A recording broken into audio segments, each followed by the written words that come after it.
Xin chào và cảm ơn các bạn đến với Phương Kitchen. Sau cái video clip bánh bao bột nguyên cám thì mình sẽ ứng dụng tiếp tục cái phần bột nguyên cám này vào trong bánh mì. Bạn nào theo dõi Phương thì đã từng biết là mình cũng có dùng bột nguyên cám trong cái món bánh mì vỏ giòn.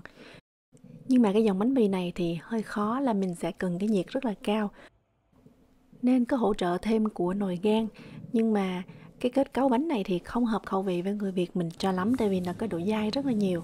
Bánh mì thì bên Phương thì rất là rẻ, một cái ổ như vậy thì chỉ tầm vài chục cent thôi. Nhưng mà nếu mà làm được ở nhà thì rất ngon mà không hề khó. So với bánh ổ to thì bánh ổ nhỏ này nó có độ xốp mềm hơn, hợp khẩu vị người Việt mình hơn, và đặc biệt là rất là đơn giản. Không cần có khuôn ủ hoặc là khay ủ gì hết, và mình cũng không có cần phải nhồi máy.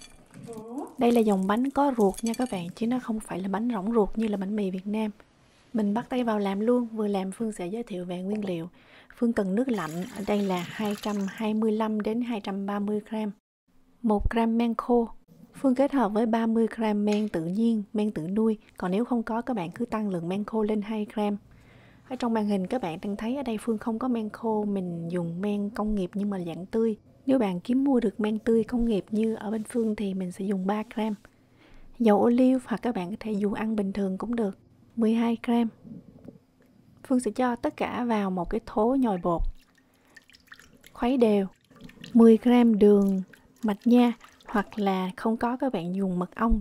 Đây là một dạng đường mạch nha từ lúa mạch. Con men rất là thích cái đường này. Và bánh của mình cũng có một cái vị ngọt rất là thanh, màu cũng lên rất là đẹp. Phương đã có từng dùng trong công thức panettone nè. 6 gram muối. Nguyên liệu tiếp theo thì không có, các bạn cho qua, nó giống như là một dạng ngũ vị hương nhưng mà dành cho bánh mì. Ở Đức thì gọi là Brotgewürz, mình sẽ dùng 1/4 muỗng cà phê tầm 1 gram. Bột nguyên cám mình sẽ dùng trong công thức hôm nay là 50%. Tổng lượng bột là 300 gram thì mình sẽ dùng 150 gram bột nguyên cám. 150 gram bột còn lại thì Phương kết hợp 50 gram bột mì đen và 100 gram bột làm bánh mì loại trắng. Khẩu vị của người Việt mình thì thường thích ăn bột mì trắng, nhưng mà khi các bạn ăn quen những cái dòng bột mì đen thì thấy nó rất là ngon, thơm và rất là đậm vị. Trước tiên Phương hướng dẫn nhồi máy. Các bạn chỉ cần trộn đều bằng cái móc câu, sau đó mình mở máy tốc độ thấp nhất, số 2/10 nhồi trong vòng 2 phút. Sau đó tăng tốc lên tốc độ trung bình 4/10, mình sẽ nhồi trong vòng 10 phút. Bột nó sẽ róc khỏi thau và cái thố sẽ rất là sạch như vậy. Khi này bột có độ dai nhưng mà nó chưa phải là bột nhồi đạt 100%. Mình sẽ để nhiệt độ phòng trong vòng 2 tiếng. Trong 2 tiếng này thì cứ 30 phút bạn sẽ dùng cái thao tác là luồn 2 ngón tay vào giữa cái hông miếng bột, nhấc nó lên và để xuống. Nhìn nó rất là đơn giản nhưng đây là một cái kỹ năng rất là quan trọng để giúp cho tạo độ dai và xốp cho bánh. Những lần đầu là bột còn rất là dính, tay của mình là phải thấm vào nước trước. Đậy lại và thao tác này mình sẽ lặp lại khoảng 3 lần nữa, tổng cộng là 4 lần trong vòng 2 tiếng.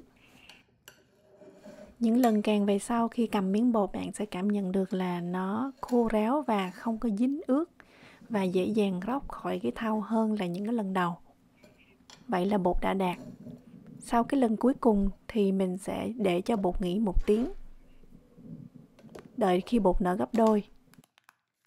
Các loại hạt mình dùng hạt hướng dương, hạt bí, hạt mè đen, mè trắng, hạt lanh, hạt hoa anh túc.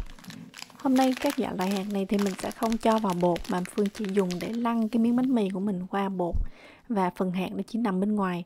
Còn nếu các bạn muốn sử dụng cho vào bột luôn á, thì cái lượng nước này nó không chính xác, vì những loại hạt này sẽ rút hết nước của công thức. Khi đó công thức mình sẽ phải chỉnh sửa lại. Còn hôm nay thì mình chỉ để lăn qua và mình nướng, ăn rất là giòn, thơm ngon, và các phần hạt này nằm ở bên ngoài. Khối bột đã nở gấp đôi thì tùy vào cái khí hậu nơi bạn ở, nóng hay là lạnh, sẽ cần tầm 1 tiếng, 1 tiếng rưỡi hoặc 2 tiếng, các bạn cứ quan sát ha. Nếu mà mình không muốn ăn bánh trong ngày mà muốn ủ qua đêm thì sau cái giai đoạn mà kéo gấp 4 lần, các bạn cho vào tủ lạnh luôn. Rắc thêm bột khô lên bề mặt bột và lên mặt bàn. Cho bột ra bàn và mình sẽ chia làm 8 phần bằng nhau. Lưu ý là mình sẽ rất là nhẹ nhàng, không để cho bột khí bị xẹp. và mình không có dùng cái thao tác nhồi ấn cái miếng bột này nha. Cứ để yên như vậy và chia phần. Những dòng bánh dùng bột nguyên cám, bột mì đen luôn cần có thời gian để cho con men nó hoạt động rất là từ từ. Nếu các bạn cho rất là nhiều men vào, bột nở quá nhanh thì bánh sẽ có kết cấu khác và cái hương vị không thơm ngon. 8 viên bột này mình sẽ túm lại cho tròn và vê, thấm chút xíu nước cho ướt, lăn qua cái hỗn hợp mix hạt, những cái loại hạt mình đã chuẩn bị và cho vào khay mình ủ. Phải có thấm chút nước chứ không là các loại hạt này nó sẽ bung ra trong quá trình nướng nha. Thường thì những miếng bánh này được tạo hình tròn giống như là bánh mì cốc, hoặc là bạn có thể tạo theo hình dài, hình con thoi và có cái chóp nó nhọn nhọn á. Đối với nhà mình thì Phương thường hay bắt đầu buổi trưa tầm 3 giờ là lôi bột ra nhồi. Sau khi hoàn tất các bước kéo gấp cũng như là ủ tạo hình thì thường 8 giờ rưỡi đến 9 giờ tối là mình sẽ nướng. Phương thì thường hay đi nướng trước và sáng hôm sau khi ăn sáng thì mình sẽ nướng lại sơ 180 độ C trong vòng 3 phút để ăn sáng. Bây giờ Phương hướng dẫn các bạn cách nhồi bằng tay, mình không có dùng máy. Cũng như cái bước nhồi bằng máy thì mình cho tất cả các nguyên liệu vào với nhau và mình trộn. Phương pháp này là mình sẽ dùng thời gian để tạo cho cái xới dai cho bánh chứ mình không có dùng lực. Thành phẩm vẫn ngon y như là nhồi máy. Phương nhồi sơ tầm 1 phút thôi.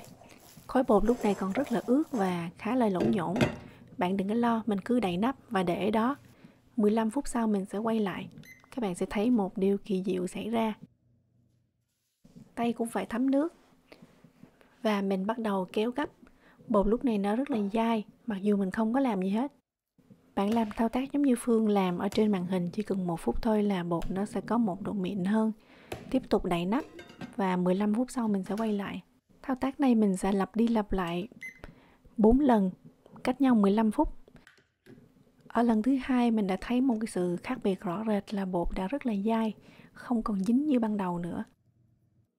Đối với cái phương pháp nhồi máy thì mình chỉ tốn tầm 8 đến 10 phút, còn nhồi tay thì mình sẽ mất 1 tiếng, nhưng mà thành phẩm ra vẫn y chang nhau.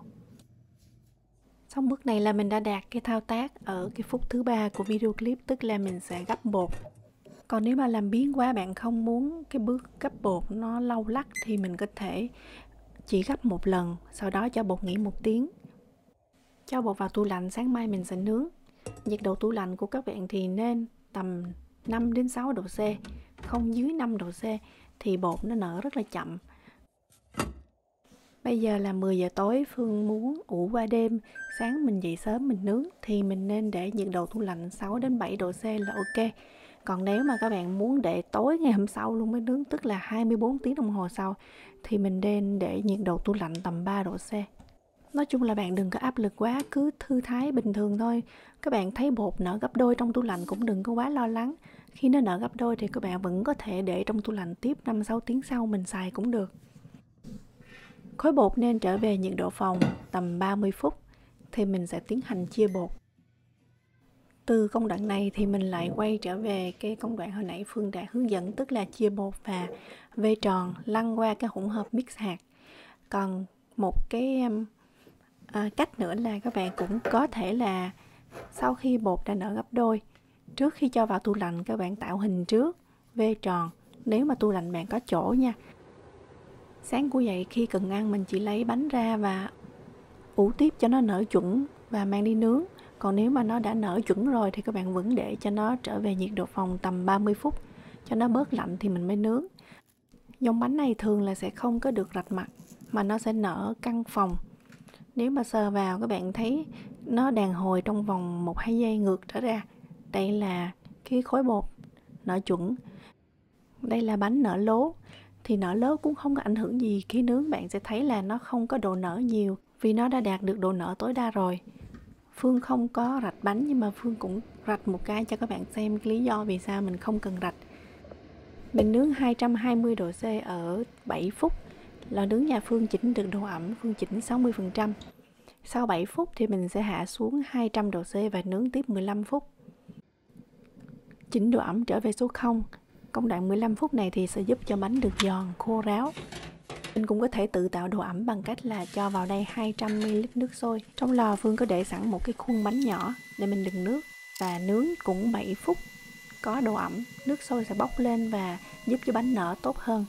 Lấy khay nước sôi ra và cũng nướng tiếp 15 đến 17 phút. 200 độ C, nếu lò có đối lưu mở quạt thì các bạn nên mở quạt trong công đoạn này để cho bánh được khô và được giòn. Thường thì làm những cái dạng ổ dài và cắt khoanh sẽ thích hợp cho những cái món cà ri hoặc là bánh mì bơ tỏi. Còn những cái ổ tròn thì Phương sẽ lót thịt nguội, xà lách và phô mai lên và mình kẹp lại ăn. Thực ra bánh mì nào cũng vậy, ngon nhất là khi vừa mới nướng xong để dành ăn trong ngày. Còn nếu mà để sang ngày hôm sau thì cái độ giòn và độ tươi ngon của nó cũng đã giảm mất 20% đó các bạn. Cho nên các bạn có thể tự quyết định những cái cách nướng và cách ủ tùy theo cái lịch sinh hoạt của mình. Trước khi cho bánh vào lò nướng, bạn có thể xịt chút xíu hơi ẩm nước lên bề mặt bột bánh sau khi ủ thì nó sẽ có cái màu vàng đậm hơn và nó có một cái độ bóng bẩy hơn. Còn đây là cái bánh mà mình đã rạch mặt thì rạch mặt không có cái hiệu quả gì hết các bạn. Kết cấu bánh công thức ngày hôm nay nó sẽ không có bung cánh nha, mà nó chỉ tròn ủng lên như vậy. Còn đây là bánh mình nướng công đoạn 2 chỉ tầm 15 phút thì nó có một cái độ mềm hơn, dễ ăn hơn nếu các bạn nướng cho người lớn tuổi hoặc là trẻ em. Các bạn nhồi tay hoặc là nhồi máy cách nào cũng được, nhưng mà theo Phương thấy thì nên có cái công đoạn ủ lạnh ít nhất phải 4 tiếng. Bánh sẽ thơm hơn và mình sẽ hưởng lợi được 100% cái giá trị dinh dưỡng của bột nguyên cám mang lại. Phương rất thích những dòng bánh như vậy. Nếu các bạn có làm thử nghiệm thì cho Phương xin phản hồi nha. Một ngày không xa, Phương sẽ tiếp tục ra món bánh mì Việt Nam dùng bột nguyên cám. Thì công thức sẽ khác vì mình sẽ sử dụng thêm trứng để tạo thêm độ mềm xốp của cái ruột và vỏ giòn mỏng. Cũng như là món bánh mì sandwich sử dụng bột nguyên cám. Phương cảm ơn các bạn đã theo dõi. Hẹn gặp lại các bạn trong video clip tuần sau.